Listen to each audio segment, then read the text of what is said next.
Good morning, my dear student. Ako'y nga si Paragi. Taraga mari suba para ko para mamina Red Fort ko. Red Fort asi kunya loy na bagkanare. Red Fort haibagi artedi kunya Manipuri londana angang ba lanban haibani ko. Lanban asigi maramdani kunya ngasi nainagadawriba siso. Ado para si ako'y nahanadi Red Fort Red Fort haiduna tanarangani adubo Red Fort asi karino haibano kunya ngasi masibu kanana saramba karigidamak saramba asinachingba ko singa maramda ko ngasi para si paraga khangba ngamgadoribani yariko adudi ko ngasi paminarasi taramag kamari suba para maminda Red Fort itihas da ningthau kaya gi wari yawi itihas habidi kun history hai ko ariba wari sinje kun history makoina ngak kiba leibak singi wari yawi ngak kiba habidi makoina palamba ningthauwaramba leibak singi wari yawi makoina songnakiba lan singi wari yawi langi matangda lanban kaya lanpam kaya yawi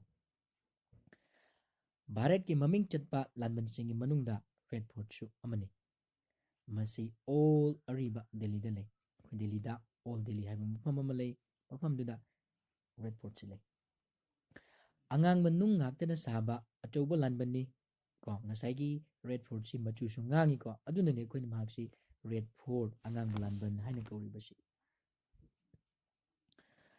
angang ba lanban ni haiduna Red Fort natraga Lal Kila kaunaribani hindi dana masibu koina Lal Kila hai yari ko masibu Bharata lam koiba lakpasingna yamna pamna yingnai Bharat ki August 15 ningtam numitki thoram mafam asida chahi khuding pangthui numit asida Bharat ki Prime Minister na machu ahumgi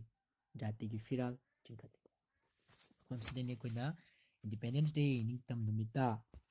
koigi Bharat ki Prime Minister na mafam sina machu ahumgi firal si chingkhati basi Red Fort asi Kristabda lising amaga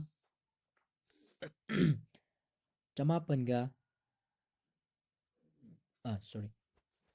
Red Fort asi Kristabda lising amaga chatruka nifuda Mughal Samrat Shahjahan sankhibani amukasuna paraki Red Fort asi Kristabda lising amaga chatruka nifu habdi 1640 da Mughal Samrat ko Shahjahan sankhibani sabda chahi nipal changki chaurba lanban asina Samrat amasung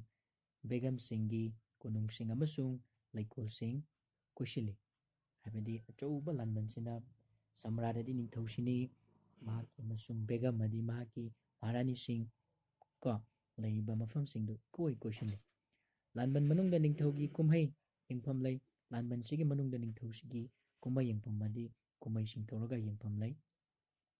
miyam gi kumhai yengpham su lay miyam haragadi praja miyam yengpham gi kumhai su lay aronba mifam phampham sing amasung lanmi laifam sing da lanban asina kushili isam samna habida koi ningthau ama oiragadi konung ama oiragadi mafam singda koigi kudimak laigadabani aronba watanapam adagi lanmi sing laifam sasan laifam asina chingbuko mayam ama lay haribadu masigi angang lanban sina kushilagatan lanban manungda laiba ningthaurilgi konungdi angauba marble na sai adu ningthau korong na koi angauba marble haibadi white marble adu na sai sana madi mamal yamba nungsing hatli konunggi mayaida Shahjahan gi maming chalaba wahong singhasan khili konunggi hek mayaida ni Shahjahan gi maming chalaba singhasan wahong singhasan se khili lanban nasi chahi chani hena Mughal sasangi mayol oina lairami ko lanban nasi ko chahi chani hena Mughal sasangi mayol oina lairami Red Fort Bharat ki itihas ka thanaba yadraba mafam amani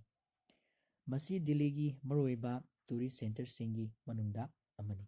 ko haibadi ko Delhi da tongan tourist adi lam koiba sing lakaga yenganaba mafam kaya maram lay kudam haibada India Gate adagi Jama Masjid ꯑꯗꯒꯤ lotus temple ꯑꯁꯤꯅꯆꯤꯡꯕꯁꯤꯡ ꯑꯁꯤꯗꯁꯨ ꯑꯩꯈꯣꯏꯒꯤ ꯉꯁꯥꯏꯒꯤ ꯂꯥꯜ Qila red fort ꯍꯥꯏꯔꯤꯕꯁꯤꯁꯨ ꯑꯁꯨꯛꯀꯤ ꯃꯇꯤꯛ ꯌꯥꯝꯅ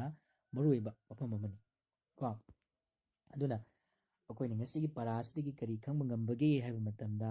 red fort ꯑꯁꯤ ꯀꯅꯥꯅ ꯁꯥꯔꯝꯕꯅꯣ ꯁꯤꯃꯁꯨ ꯈꯪꯕ ꯉꯝꯃꯦ ꯁꯍꯥꯖꯥꯟꯅ ꯁꯥꯔꯝꯕꯅꯤ ꯆꯍꯤ ꯀꯌꯥꯗ ꯁꯥꯔꯝꯕꯅꯣ ꯏꯪ ꯁꯣꯛ 1490 ꯍꯥꯏꯕꯗꯤ 1640ꯗ ꯀꯣ ꯁꯥꯔꯝꯈꯤꯕꯅꯤ ꯀꯣ ꯑꯗꯨꯅ ꯃꯍꯥꯛꯀꯤ